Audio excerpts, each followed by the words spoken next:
Well, guys, 5 minutes each for fighting!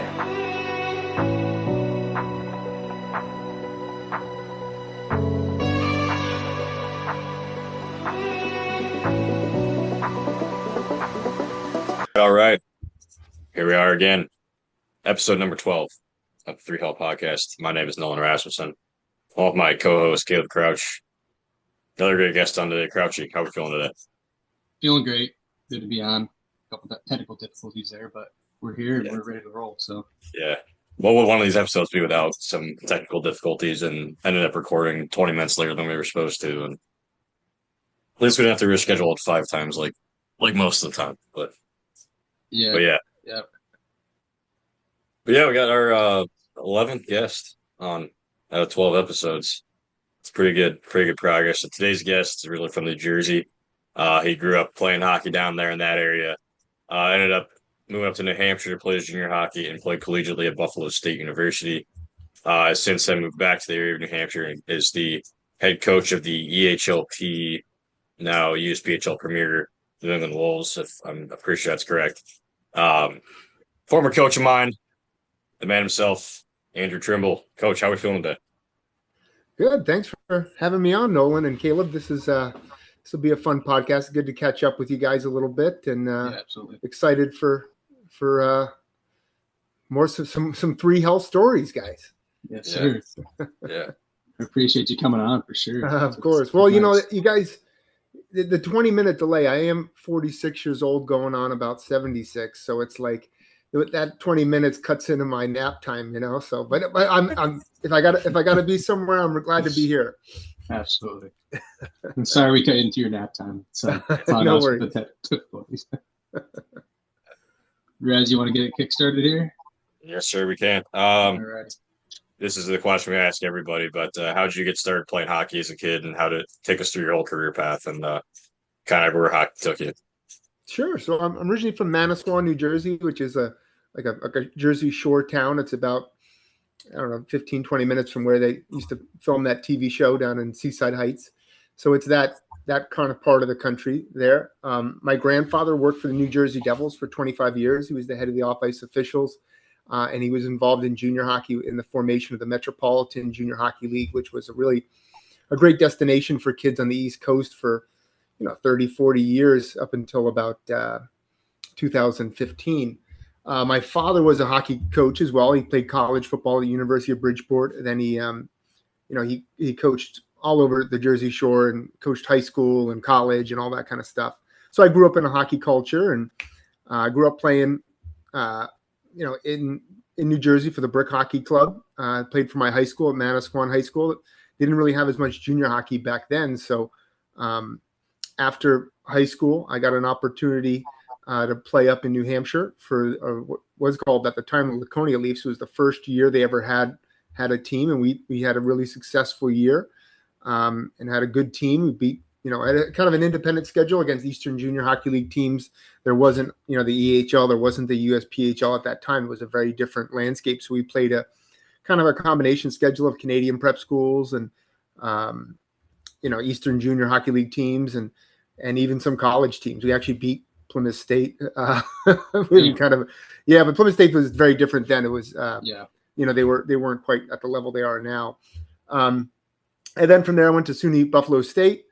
And after, taking a couple of years off hockey after college, I got into coaching around 2008, 2009, and I've been fully involved in that ever since. Nice, man. Well, I like that. That's good stuff right there. Pretty solid. Yeah. Sorry, my dog just was lurking on the inside. He wanted to be let out of the room, so I was curious on where the hell you went. Yeah, he's low-key so hard to chase out of the room. Well, let's kick off the next question here. Good one that we always ask everybody. Pretty much the same thing is, what's your favorite junior hockey stories? Sure. So that junior hockey was really different then, there weren't all these leagues and there weren't all these teams, so it was like a very small niche.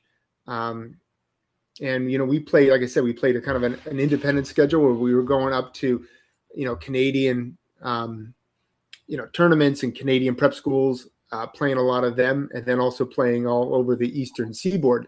So it was kind of the Wild West. And like, that first year in Laconia, we were a new thing. So they were like, we packed the house on this brand new rink that they had built in, like, I think 1996 or 97.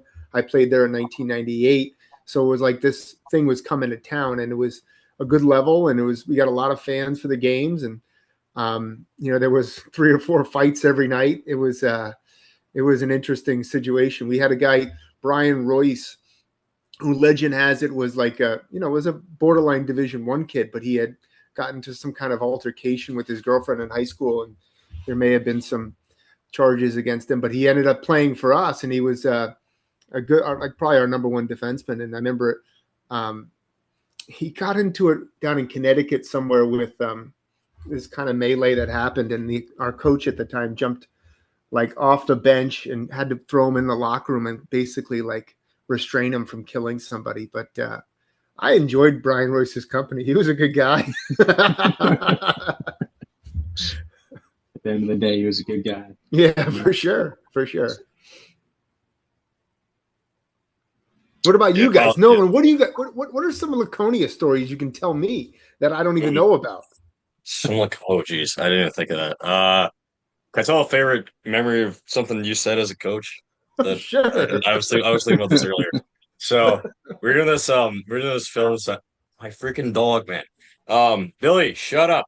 We're doing this like film session, and it was just like general like hockey film. Like, here's some stuff that works, that kind of thing. It wasn't like game film on like one of that team's games. It was like the EHLP team and the U16 team was like in that little classroom that you guys had upstairs, and we were watching a clip of the Wolves EHL team. They had this kid named Jack Ennis at the time, who was not really the most skilled player ever, but he blocked shots like nobody else. And you were saying you showed like a few clips of him blocking shots, and you were like the one he showed, it hit him, like he laid down, it hit him right in the side.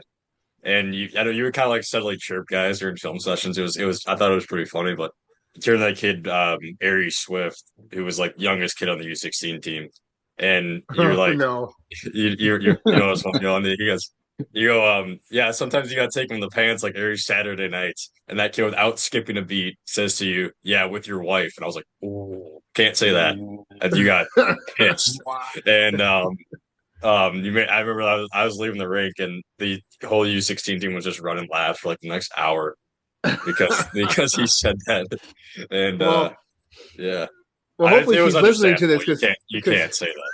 But yeah. Hopefully she's listening to this to know that I have her back, and that I can get out of the doghouse here, because hopefully she knows I had her back. But Jack Ennis, we actually, we named an award after him because like it's like a best teammate or something like that. We give it to the youth kid in the organization every year because of those reasons. Like, he was, a team first guy, and he just finished. He actually graduated this spring at Framingham State. So awesome kid. I think he's going to be a cop in Boston or something like that, and crack some skulls. That's crazy though. Razzie, I've never heard you even tell that story. So that was I was thinking about that earlier. That's fucking a lot of fun. Like, or just like the school. I mean, it'd be like I was the only U18 kid that did academy, so it was me and all like the 16s kids just up there doing school all day and just screwing around, and like we weren't supervised most of the time, so it ended up me and Daniel Lopez Franco started a bottle cap baseball, we called it. It was like we'd like flick a Gatorade cap, and the other guy would have to like smack it with their hand, and we would just be playing that while we were supposed to be doing school. For like, we only did it for like a week, but like we eventually got back to our schoolwork. But Ari's a kid that I kind of think about. Like, he was a pretty talented kid. He was the youngest kid on the team. He was probably the biggest kid on the team.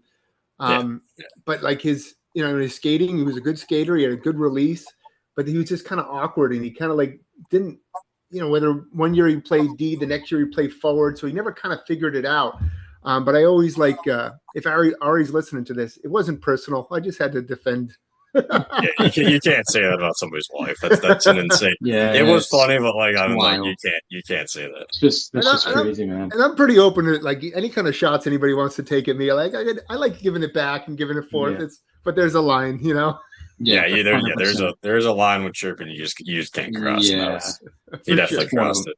It's definitely one of them right there. Definitely one of them. It's crazy. Wow. Yeah, transitioning that, I obviously just started playing college hockey, just finished my first year of school. What's some of your favorite memories from college or college hockey, on ice stuff, off ice stuff, anything like that? Yeah, so when I went to Buffalo State, I was the youngest kid there, like, and was kind of a youngest kid on the team, and it was I don't know if I was like socially mature enough and ready for college. I was 19, and most of the kids at the time were 20 or 21, and most of the kids actually at the time were Canadian. We had a lot of Canadian kids. So I don't know if I was fully ready for college hockey. That's why I think a lot of times when they evaluate their kids and they're looking at the big picture of like, am I ready for college, or is junior hockey a good fit for the right kid? Junior hockey really gives you a chance to figure out what you want to do with your life and develop and then, kind of move forward. And, I was pretty like, with college hockey, once it, kind of came and went, I was kind of like burnt out on hockey a little bit, and I took a number of years off before I ever went back into a rink. And I didn't really go back into a rink to play again. I got back in the rink to coach. And my high school teammate, he got the high school coaching job in Manasquan, and he asked me to be his assistant coach in around 2008. And that's what really brought me back into the game. But, I loved Buffalo State, had some good friends up there. Actually, one of my good friends here, Sean Mask, he's a cop down in Dover, New Hampshire now, and I catch up with him pretty frequently. So nothing but love for the guys up at Buffalo State. But I definitely, and kind of like in support of junior hockey, we're going through so many things with junior hockey, but junior hockey really allows kids to develop and mature. And certainly I wish I had a little more time to bake in the oven. You know what I'm saying? Yeah. 100%. So I guess going off of the whole, coaching thing and whatnot, like what really made you want to get into coaching?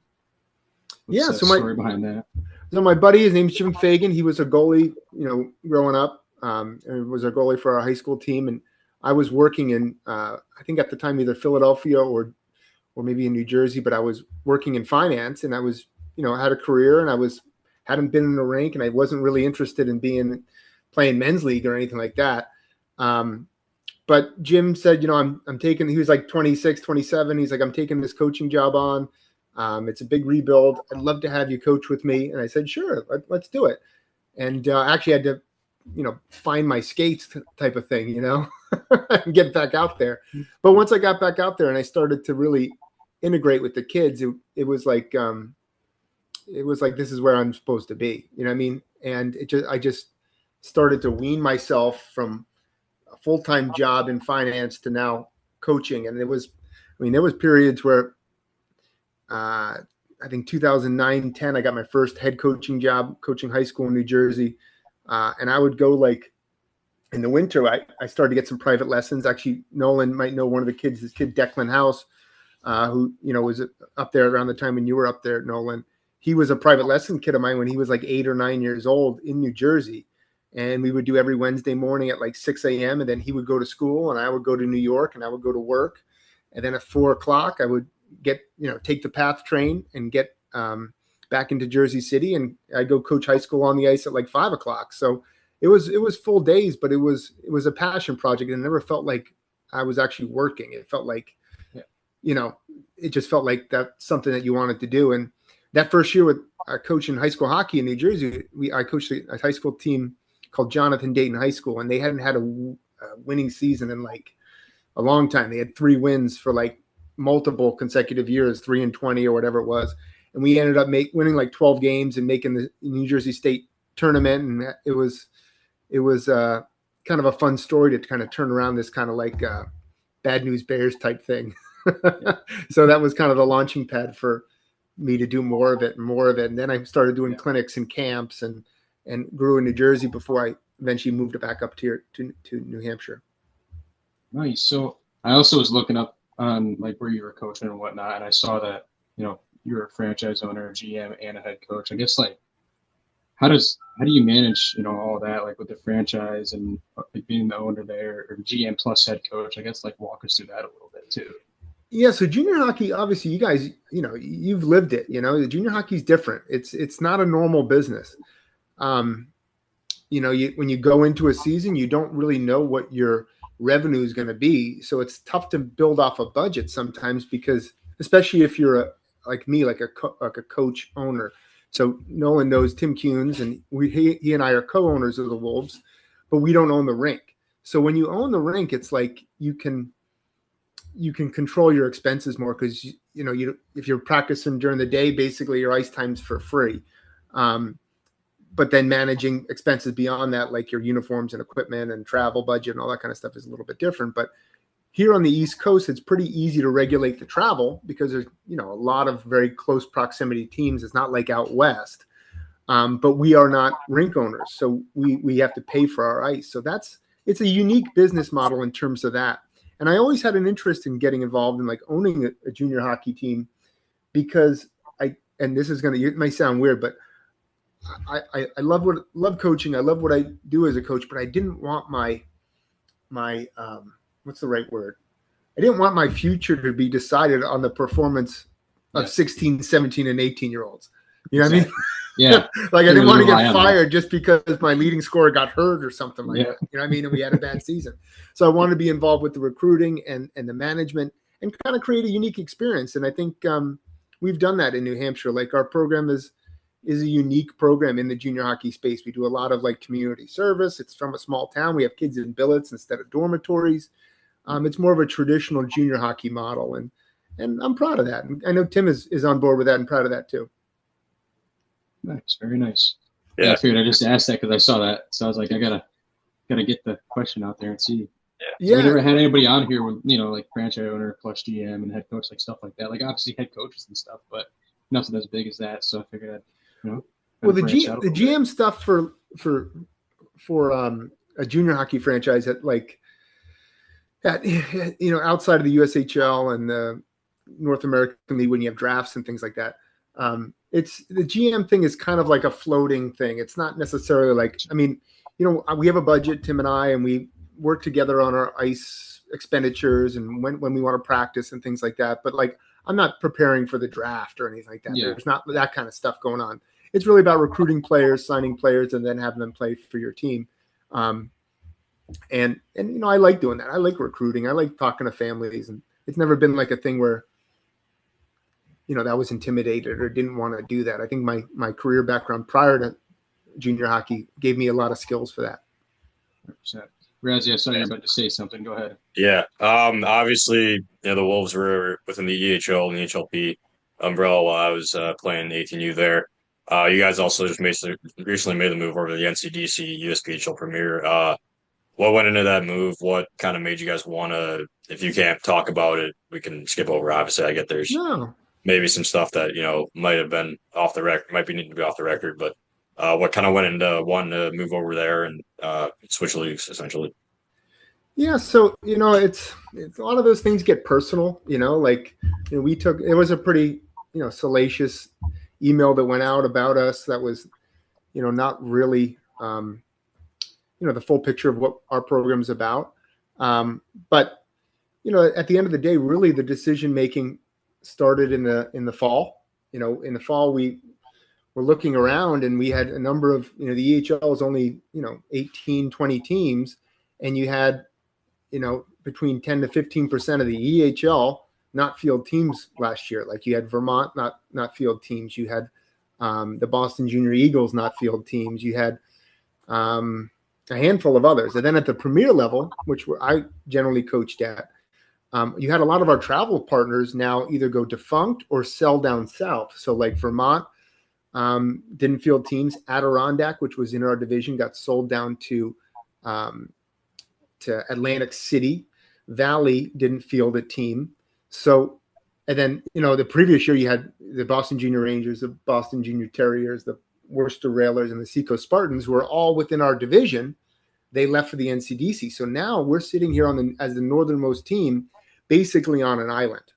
So we were just thinking around, like, what is the sustainability of our franchise, and that's really what it comes down to. It wasn't like, we hate the EHL, we hate the other owners in the league. They may have certain opinions about me and Tim, but I don't give a shit about that. But we had to survive and provide an opportunity for our kids who are in our program. And we have a rink deal too. Like we have a multiple year rink deal. So whether we field teams or not, Tim and I are still on the hook to pay for that. So we had to make sure we put ourselves in the best possible position where we could have 2 franchises in Laconia for the long-term future. And, looking at our schedule ahead for next year, like we have a lot of travel partners. This is a great setup for us. Yeah, absolutely. I think that makes it a lot better because I remember seeing you guys were making the move. I think it was originally planned to be next year was when you guys were going to start in the NCDC, and then the EHL seemed like almost kicked you guys out, and pretty much, and you guys had to jump in the NCDC like mid-season, and I think that's seemed kind of crazy. I think that's similar thing happened with once it was the Boston Junior Terriers. They kind of told EHL they were joining the NCDC, and then moved over or got almost kicked out of the EHL and moved over mid-season. I don't want to sound like I'm ripping the EHL. It's like no, that's okay. I just don't want to that to get taken wrong, and then somehow I get in some hot water. But yeah, well, I don't know. There's good. I've got about $200 to my name. I can't afford a lawsuit, so yeah. We got about an hour of attorney's fees there, so you're doing all right, Nolan. Yeah, I'll just call. My old high school hockey coach is a lawyer. I'll just call him up. Ooh, is that Gordon Bombay right there? No, it's not. His name's Chris Thurso. Shout out, Coach Thurso. But yeah, so with that move, like. There's good owners. I've always said this. There's good owners. There's good coaches. There's good operators in every single league. Even like some of the leagues up in Canada, like there's some good owners in the GMHL. There's good owners everywhere. There's people in it for the right reasons. So I'm not, bashing anybody, EHL, EHLP, USPHL, NA3. I'm not bashing any of those guys, but it was a logistical move. Like, if we have to pay for a bus because. Right. Let's set up a scenario if we stayed in the EHL this upcoming season at the premier level. We have only one other team in New Hampshire. It's the New Hampshire Avalanche, and I'll gladly play them 40 times. That's not a big deal. But if I got to go my next 30 games to play them, to play an out-of-state opponent, that's a bus trip every time. And every time you get on a bus, it's going to be between $3,000 to $6,000. And that changes the whole dynamics of the business. So that really was our primary decision making, was having travel opponents and a good consistency of our schedule. Now in December when we got suspended, the EHL had tried to do that the year prior and tried to get an injunction for the Boston Junior Terriers, and that was overturned in court. You guys can look, that's public knowledge. You can look that up. The EHL sued to get an injunction to prevent them from playing, and the Boston Junior Terriers won in court and continued to play. So we always had that in the back of our mind. Like if EHL wanted to suspend us, there was a precedent there in court, which said that they would have our back and we would be able to continue to play. It wasn't ideal. I thought that Tim's EHL team this year, they were a good team, man. They could have won the whole league. And I thought that, we were the only team, although it kind of had some about 500 at the premier level. We beat every team that was in every team that was in our division that was ahead of us. So I thought we were kind of getting better as the season went on. And I would have loved to seen for our athletes to see them play in the playoffs and have a great run, but it just wasn't in the cards. Yeah, absolutely. It's a shame that they didn't get to do that, especially when you think you have a team that's got the potential to win it all, and they don't get the chance to go and showcase their stuff. But yeah, that actually makes a lot more sense now that you kind of heard it from your perspective, why you guys chose to jump ship and go to the NCDC. And but yeah, Croucher, what were you gonna say? Oh, I was just gonna say that's a shitload of money every time you got to travel, or just rolling out of your pockets. It just doesn't make any sense from that standpoint either. Yeah, and the dynamics of you guys have so many options now. Like junior hockey players, they have so many options. So when teams are charging $15,000, $18,000, they can go down the road and play for another team for half that. And and if you pay for half that, you can still, with the right expenditures and not too many bus trips and things like that, you can still be profitable. And we had to make a decision based upon the future of the business, and the NCDC is a great fit.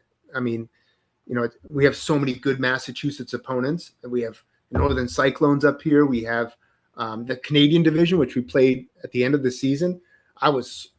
I had no idea what to expect out of those new Canadian teams, but that was really fun for our guys. Like they went to Presque Isle and they went to Woodstock and New Brunswick, and like those are packed houses for like local fans. It was an awesome experience. We, as our premier team, we went over the border and we played the Montreal Knights in Montreal, and that was awesome. Like the kids had a great road trip over the border, and it was a cool experience. It was kind of back almost a little bit to that we talked about at the beginning, but playing for Laconia Leafs when they were first starting out, it was like a new adventure, a new experience, playing in new settings in front of fans.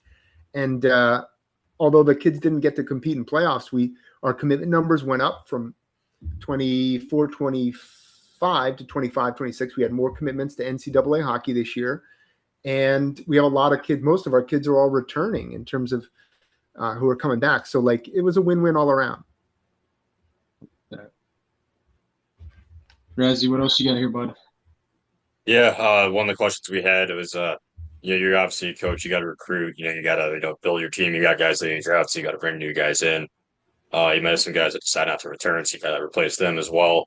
What does the summer preparing for the upcoming season typically look like? Well, we always tend to try to be younger. Like you've seen that, Nolan. Like, yeah, we always want to have a good, healthy mix of kids we can develop who have a high ceiling, and then kids we can place who are age outs in college. And we don't want age outs who are fourth line guys who are in and out of the lineup. We want to get kids who are aging out, who are like, that, and we keep our ratios high at that point too. So if we only have 5 or 6 age outs and we get 5 or 6 commitments, we're good. And then we want to have returners who can fill those spots and develop up within the organization. So I think our premier team has at least 5 kids moving up to the NCDC team this year, at least somewhere 4 or 5, so in that ballpark. And then we got about 8 or 9 returners on our premier team. And then a bunch of kids we put onto ACHA hockey right from that premier team. So when you do it like that, it's kind of like you kind of build from within. And that's, I think, a healthy way to do it. So for some of these teams that have like just one EHL team or NCDC and they have 20 age outs and they have to put all 20 kids in college in this landscape, that's really tough. And you're kind of, if you sign up for that team and you don't get the commitment and you don't get the ice time, that's really, really tough because you have to kind of be a featured player if you want to get to that next level. But in terms of scouting and recruiting, we do a lot of stuff locally here. We bring a lot of kids in during the year to kind of spend a day with us because, as you know, Nolan, our day's a little bit different. Like we have, the ice twice a day in the gym, and we want kids to kind of experience being with us for a day. So we'll do that a lot, and then we have some good connections both in Canada and overseas. So about 3 weeks ago, I went to Prague again and was at the Czech tryout there, and we got a couple players out of that we're pretty excited about. So I try to kind of fish in pools that kind of other people aren't fishing in. That's all. Yeah. I was gonna say, I remember there were a lot of European kids there. I was that kind of follow-up question, like, what kind of goes into recruiting the European? It's something I've always wanted to ask a junior coach because I just like. Obviously, you said you traveled over to watch some kids skate, but beyond that, is there kids that like reach out to you sometimes? Is there like we had a kid Crouch and I played with in Wilmer, who's from Hungary, and the way he told me he got over here was he watched you know who True Crew is, like this kid he played on the Danbury Hat Tricks NA3 team a couple years back. He makes like hockey YouTube videos, but he was watching some of his videos and he said, "Oh, I think I could play in that league." And what he did was he sent film to every team in that league, and basically just kind of cast a wide net, see who would give him a look. That's how he ended up over in America for the year. And so yeah, kind of what goes into, I remember we had a decent amount of kids from Latvia the year I was in Laconia. And kind of what goes into picking those kids up and advancing them to college hockey if they choose to do so. Yeah. So one of the things that you just mentioned, like word of mouth, or kids seeing video, we get a couple of those every year, like kids reaching out. But then we get kids in these different pools of kids, like, as you mentioned, from Latvia and other places. Tim Kuhns played for Stavanger in the in the Norwegian league for like 3 or 4 years, and he was like one of the top players in that league. So he has a connection with Stavanger, and we've gotten a number of those players from that organization. Like, you remember Julius Gvandal? Who else was on that team I'm thinking the year you were there? What other Norwegians? I don't think there were any others. I think he was the only one for sure. Just Julius? Well, Julius is a good player. Yeah, But, he was really solid. Yeah. Yeah, and he was just basically that was, Coach Tim's one of his buddies back in Norway who he played with. And then the Latvians, a lot of those kids, I'm trying to think of our first Latvian. I don't remember, but a lot of that's word of mouth. Like the Wolves are like a somewhat known commodity over in Riga, Latvia. So at the end of the season, I'll get emails from, hey, you got to see my friend. He wants to come over this year, or like things like that, where there's a pipeline of kids who are like, know that the Wolves exist and can come over and find a suitable housing and be taken care of and everything like that.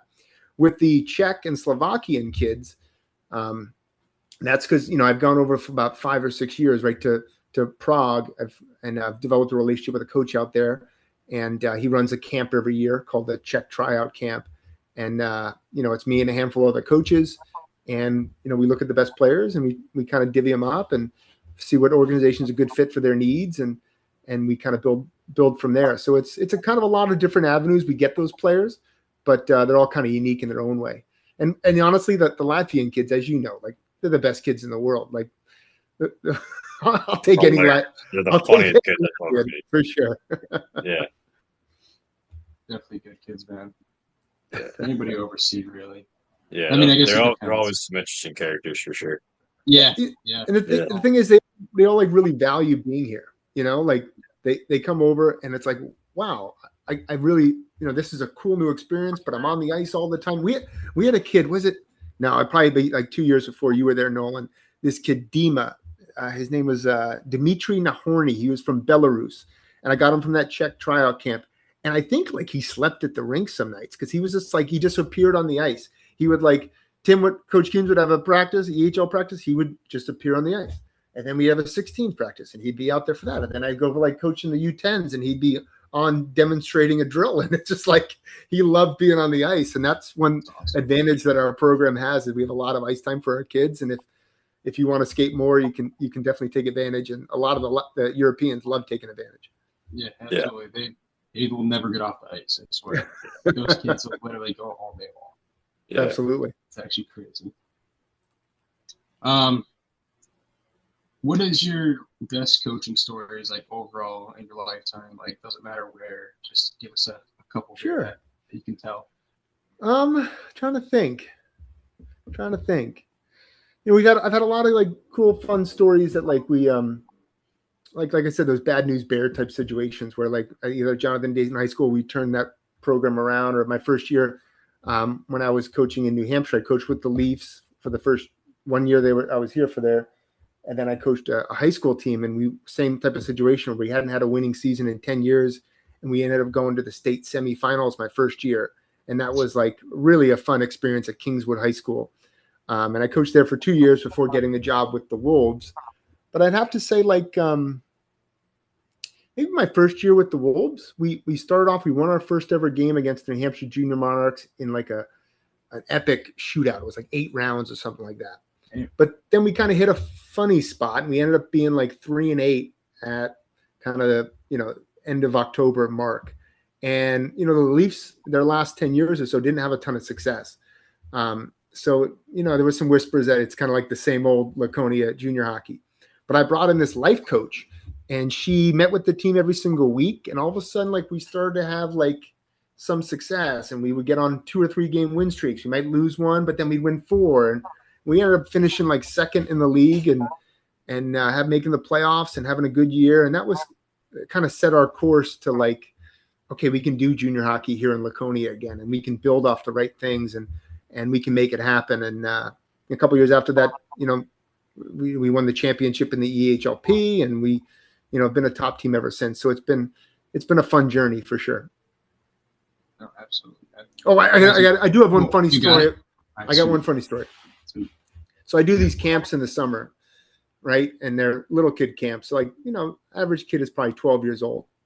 And I used to invite kids from hockey in Harlem to come, and they would end up staying with my buddy Derek Becker. He played in the NHL for a couple of years and is a great guy. And his kids go to the camp, so I make the connection. They would live with Derek. They would go to my camp, and it was a cool experience for these inner city kids to get a chance to be up in New Hampshire. And so they would go out on like fishing and stuff like that.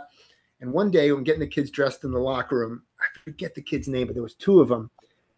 And they open up their hockey bag, and a giant frog jumped out and got loosed in the locker room.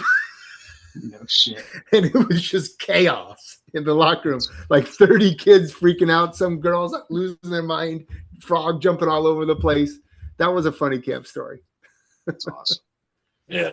I remember we had a game at the Northern Cyclones rink. It was for that what was that league we played in for the 18s? United Tier 1 Hockey League. And it was like we had like a tournament there. It sucked because we had like a late game at St. Anselm's, and we had like to go back to Laconia. It's like an hour drive. Then we had like an 8:30 a.m. game at Northern Cyclones. Me and Braden Perry were trying to find somewhere to stay down there for that night.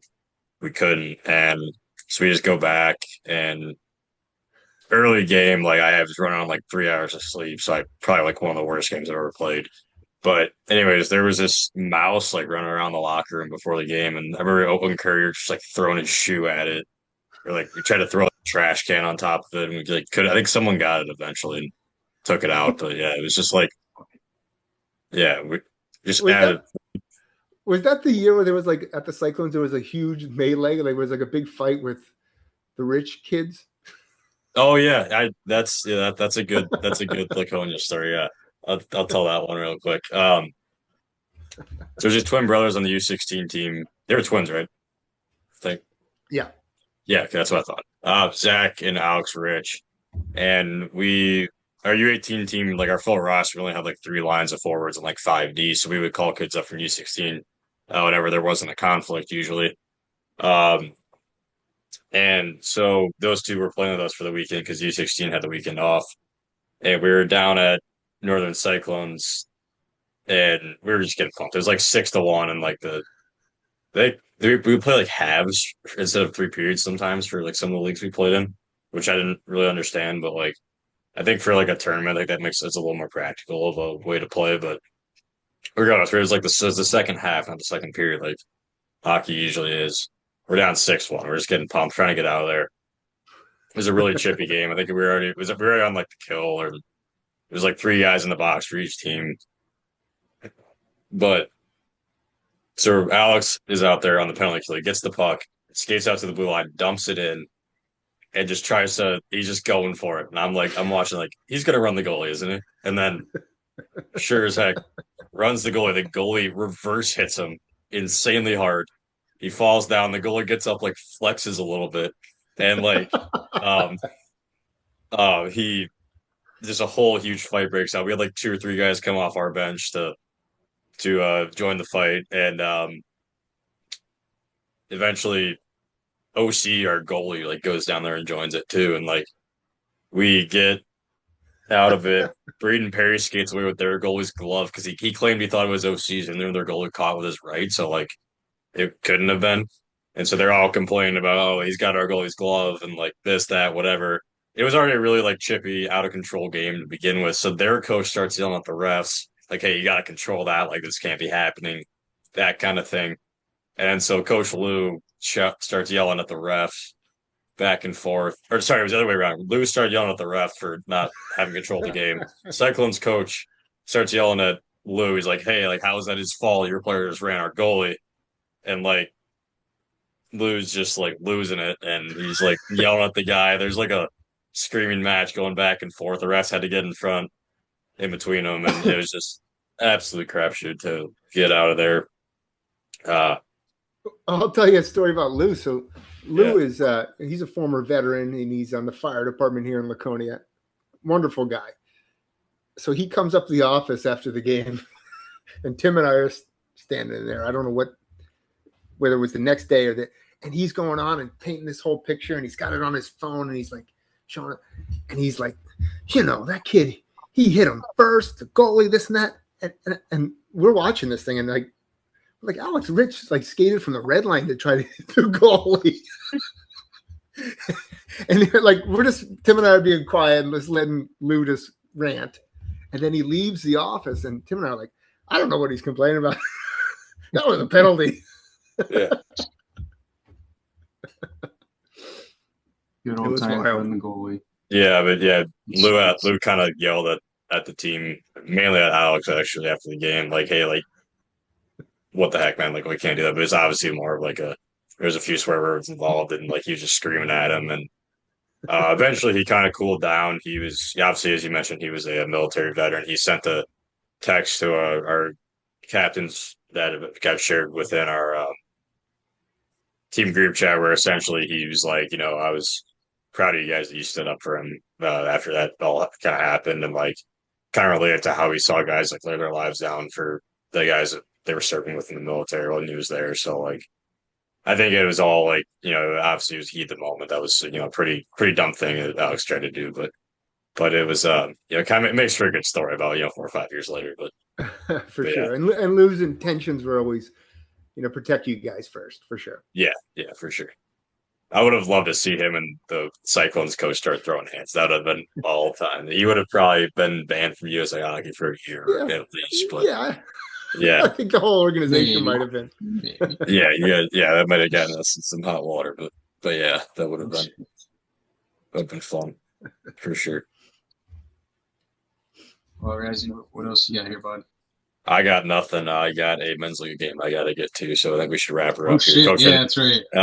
Coach, got any final shout outs you want to give any folks that might be listening you want to say hi to, anything like that? No, but definitely check out some of the programs we're offering it with the Wolves. We got I got a new venture with that AI Hockey Advisor, which is kind of something I'm excited about. Like created this AI chat, which is on a website. It's going to be available on an app pretty soon, and it's only for $4.99. Kids can get real-time feedback, available 24/7, and honest, unbiased opinions with the direction of their hockey career. So I'm excited about that little project, and got my summer camps coming up. So a lot of hockey down the road coming up here. But proud of you guys doing this podcast and having me on. I thank you so much, Caleb and Nolan, for having me. And you guys keep fighting the good fight, okay? Yes, sir. We appreciate you coming on. Thank you for taking some time. My pleasure, guys. Yep. All right, that's gonna wrap the episode up today. Thanks for listening to all those who did. Share the show with your mom, your dad, grandma, everybody that's gonna listen. Share it to them. If you're on Spotify, leave us a rating. Follow the show. Make sure the rating's 5 stars. If it's not, just don't even bother. Leave them 1.